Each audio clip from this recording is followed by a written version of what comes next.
그 오늘 처음으로 우크라이나의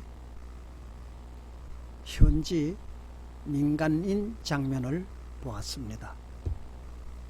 KBS에서 오랫동안 민간인들을 촬영을 했는데 군인, 민간인 할 것 없이 계속 발생하는 사망자를 처치할 수가 없어서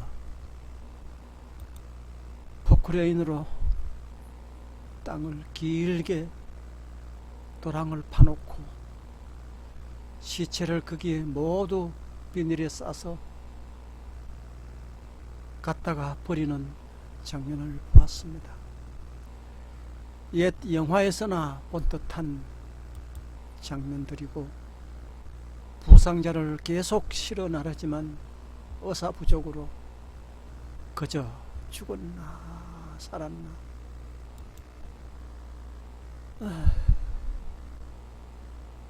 그것만 파악을 하고 있는 장면을 보고 참으로 가슴이 아픕니다.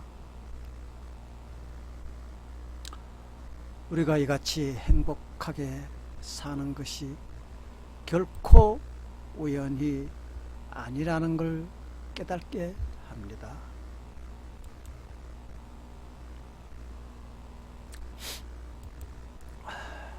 이 도람통 이 인간은 푸틴하고만 회담을 하고 무슨 젤렌스키가 독재자라나 뭐라나 이런 인간들하고 우리가 같은 하늘 밑에서 살다니 참으로 개탄스럽습니다. 이 우크라이나에 가서 KBS가 계속 한 보름 이상 찍는데 그 시체를 나를 사람도 없고 시체 들고 가다가 폭격 맞아 들고 가던 사람들이 맞아 죽고 이런 아휴 전쟁이 얼마나 비참합니까. 이 러시아는 꼭 민간인들을 폭격한다고 그래요. 민간인들을 폭격한답니다.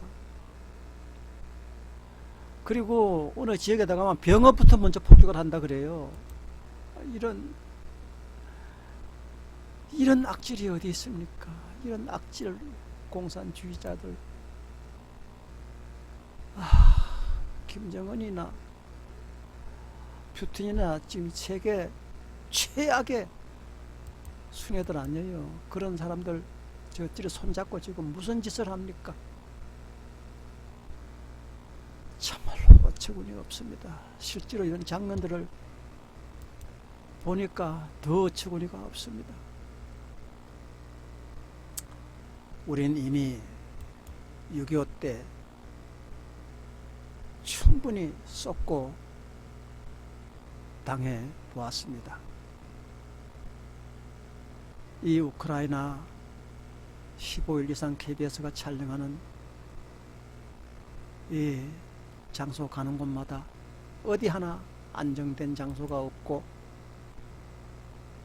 이렇게 사람을 살아있는 사람은 그나마도 저렇게 들고 나가지 죽은 시체를 이 들것에다 또 싣고 또 싣겨가지고 들것이 피가 흥건하게 깨어있는데 비닐을 싸가지고 짐승도 그렇게 한다 그러면 어처구니가 없을 텐데 사람을 말이죠. 시체도 이런 식으로 비닐을 싸가지고 시체는 이제 갖다 버려. 이런 분들은 부상자니까 이제 이렇게 들고 가는데 아이고 참으로 기가 막힙니다.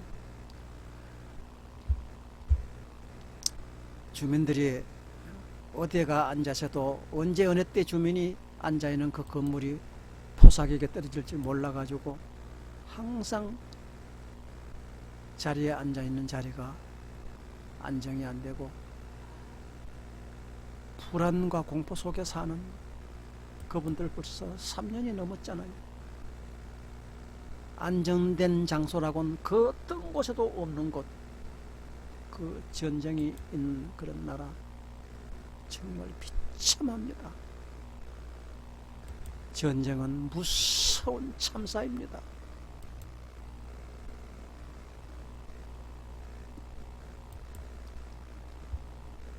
우리 세대는 아직까지 전쟁을 모르고 살아왔습니다.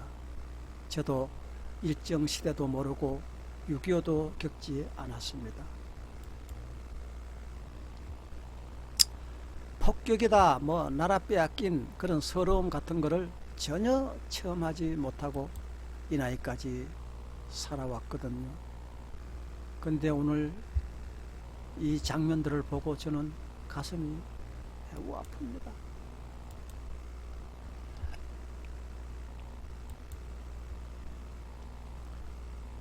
계속적으로 민간인만 골라서 폭격을 한다는 이 러시아.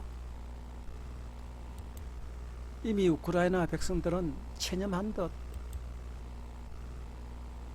쳐들어오면 군인들한테 폭격을 해야 되는데 군인들은 제쳐놓고 민간인들을 폭격한다는 거예요. 이 러시아 사람들이 우크라이나 민간인들을.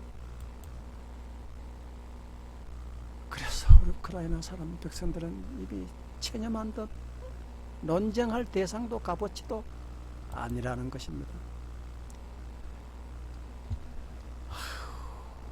이런 기막힌 일이 지구상에서 지금 일어나고 있습니다. 우크라이나의 3년간 전쟁에 100만 명이 죽었다고 합니다. 하나님이 우리나라를 지금까지 보호해 주신 것을 감사해야 합니다. 우리는 감사해야 합니다. 이런 기막힌 일이 우리나라에는 일어나지 않도록 기도해야 합니다. 하나님을 찾아야 합니다. 이런 비참한 장면을 볼 때마다 우리는 하나님 앞에 감사할 줄 알아야 합니다. 우리도 그렇게 되지 않는다고 누가 장담하겠습니까? 참으로 애석한 일입니다. 이 비참한 장면들을 보고 저는 오늘 괜히 마음이 아프고 서글픕니다. 참담합니다. 여러분 늘 감사하면서 살아가시기를 바랍니다. 감사합니다.